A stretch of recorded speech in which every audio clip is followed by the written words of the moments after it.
So I want to thank the organizers. This has been a great agenda. I've enjoyed it. It's my first conference with IAWF.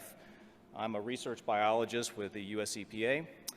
I'm a forester. I'm probably one of the fewer foresters within the EPA. And I wanted to introduce my team as we've worked collaboratively on this effort. We are based out of Research Triangle Park in North Carolina. And today, obviously, we're speaking about vulnerability assessments that affect drinking water intakes, and that's where I'm going to go with us today. So this is a brief outline of, hopefully, we will get through it.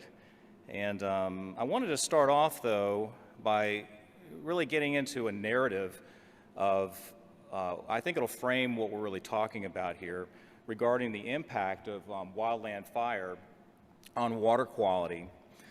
There were two events that occurred in the span of 3 years between 2015 and 2018 that negatively affected the water quality of the Iiames River, a tributary to the San Juan River, which is in southern Colorado. And to kind of orient yourself, it's near Durango.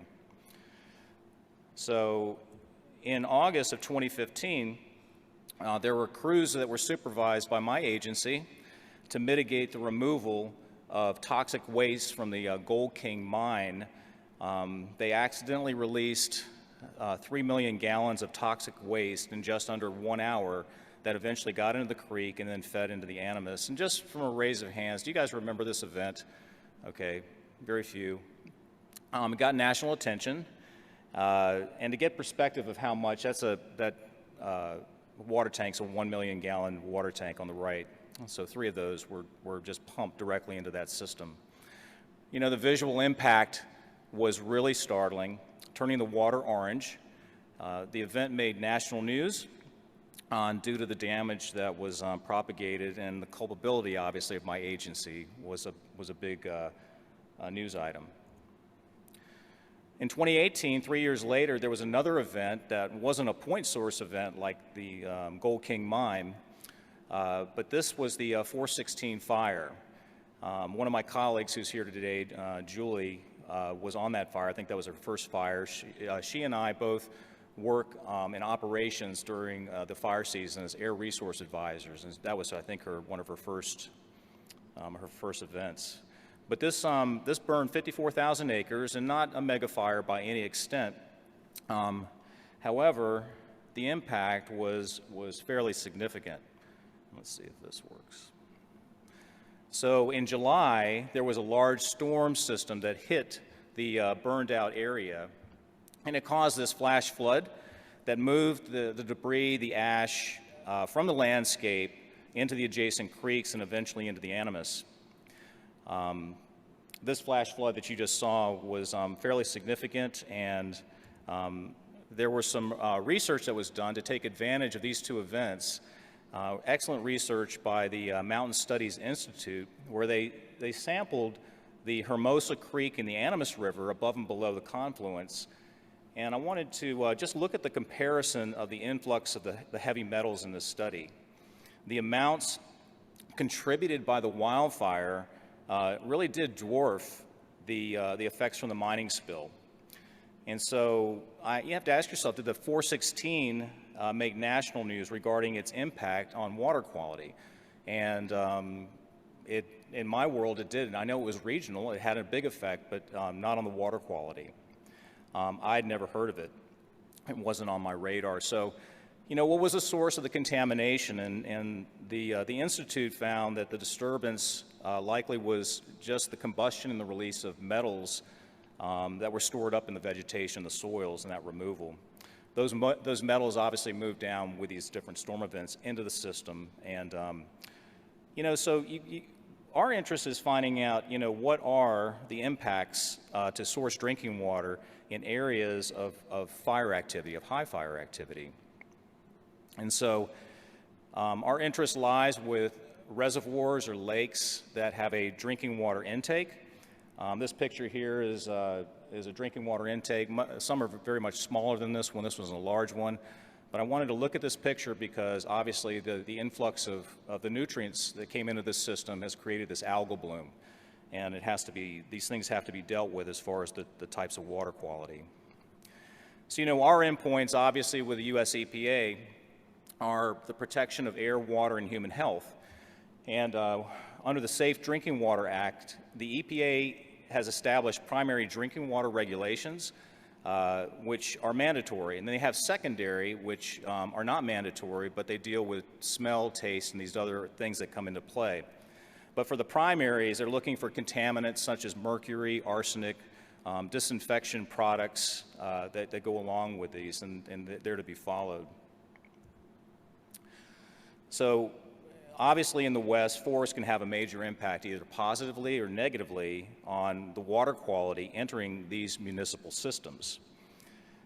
So this slide here displays alterations that can occur following a fire. And I don't think this is, I think we all understand that when leaf litter is removed, there's an exposure to the mineral soil, and it changes the water flow patterns from a subsurface flow to an overland flow. And it delivers sediment and these contaminants into the stream bed, and these issues that result from this water quality issues can remain in play for about 2 to 3 years, they've found, but it depends on the post-fire storm regime that occurs. So the questions remain regarding the effect of these various stressors on water quality initiated from these wildland fire events. And I put this slide in. We're preaching to the choir here. Fires obviously are getting worse, and with frequency and intensity, so we don't need to belabor this point. I wanted to put this slide in to look at some of the variables that we put into our studies looking at these mining sites. So fires will denude the soil, will remove that vegetation, and create the possibility of this erosion that was occurring here. This is a Colorado fire, and so we had to take into play the occurrence of these different mining sites that are pretty prominent within the West. And again, we know this, the encroachment of communities into areas where fire becomes the norm. This is exacerbating the water quality issues after those sites are burned. You get different types of contaminants that you don't find in the natural forest. Microplastics are in play. I know up in, benzene can come into play at different places, and they're entering the sites, and we have to take account for these things. One of my colleagues oversaw an extensive literature review of about 445 relevant papers on studies evaluating water quality impacts and from wildfires, and it showed, as expected, an increase in metals and other contaminants, increase following the fire. And so the most frequently reported post-fire water quality impairments included, just increased concentrations of sediment, nitrogen, phosphorus, dissolved organic carbon, manganese, primarily from erosion, and the transport of ash and soil into these streams. So the effects that hit the water generally last less than a decade, but many, as you can see here, extend longer in some cases. So it's taken me 19 slides to get into our actual study, so here we are. So we evaluated 361 lake sheds in the western and southeastern United States where the presence or absence of wildfire and its recurrence may affect water quality at drinking water intakes within these systems. And so we, just a quick overview, we employ wildland fire data from remotely sensed imagery to extract fire intensity, look at temporal and spatial extent of these wildfire incidents. We take this historical data and we put it in concert with other ecological and anthropogenic variables, and we rank these different water bodies.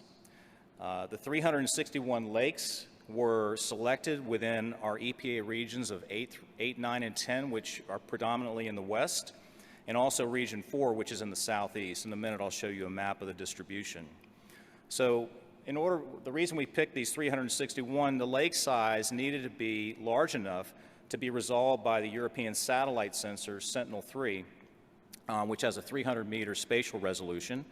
Our researchers from USGS, EPA, NASA have worked together to develop an algorithm to calculate cyanobacteria blooms, these harmful blooms that come in. So water intakes also needed to be at least 100 meters from the edge of these lakes to allow for the analysis of using a finer spatial scale like Landsat and Sentinel at 30-meter resolution to bring in different products and analysis and looking at things from space. And so here's the distribution of the lakes within these different regions, and these are our EPA regions. So these lake sheds, they were created through an internal EPA program called LakeCat. Oh my gosh. And here the NHD Plus was used to link up these catchments hydrologically and provide connectivity to the rivers across the lakes. And here's a snapshot of some of the variables that we use. I don't want to go into great depth on those right now. And just a few screenshots of the extent and the variability of these different sites. So here are mining sites, and you see the prevalence around San Francisco, east of there, and also in Colorado. Wildfire hazard potential, and we only looked at percent high, and California obviously has dominance there. But we also saw the Southeast had a high wildland potential because, number one, there aren't a lot of mega fires or bad fires, and the fuel loading is still there. And then obviously we bring in slope, we bring in aspect, we look at soil loss index. So all these different variables come into play, and obviously climate data, looking at precipitation events. We take these indexes and we take these climate variables and we group them into these hierarchical components. The design allows the user to change the weights given for the components of the index, and for each watershed, the metrics are normalized, directionalized, then summed by component, and then the hierarchical sums are then normalized and weighted by the user, and they have a composite score that then is summed up. And so this is just an example of the water quality index that has a myriad of factors, and again, I just wanted you to see the hierarchy briefly here. This is a violin plot, and I bring this up because it shows us that climate and fuel are the key drivers based on this bimodal distribution. And as far as, the land cover and the climate have been the primary drivers that we noticed in the wildland fire vulnerability. So these are the take-home slides. We'll finish here. So the preliminary results, 1 minute. Preliminary results show the distribution of wildland fire here. And we see that there were only marginal differences between the three EPA regions. There was higher wildland fire vulnerability, did not necessarily equate to bad water quality, higher water quality vulnerability. Colorado showed the highest wildfire vulnerability of the 9 western states. And then when you look at the Southeast, they had a wider range and across the entire region, with all 9 states generally corresponding with high water quality variability. And so we see the water quality side here. And so we'll finish here. Just the next steps, we're bringing in the response variables. We're using a data set, the SDWIS, which gives us information on violations data and a lot of other sundry items as far as location. It's a very robust system. And then the Cyanobacteria Assessment Network, which is a project that we're all involved with too, that brings in that data I mentioned earlier that we've extracted from the Sentinel satellite and the MERIS satellite, which gives us a great general understanding of what's happening nutrient-wise within these lakes. And so thank you for your time, and I'm finished.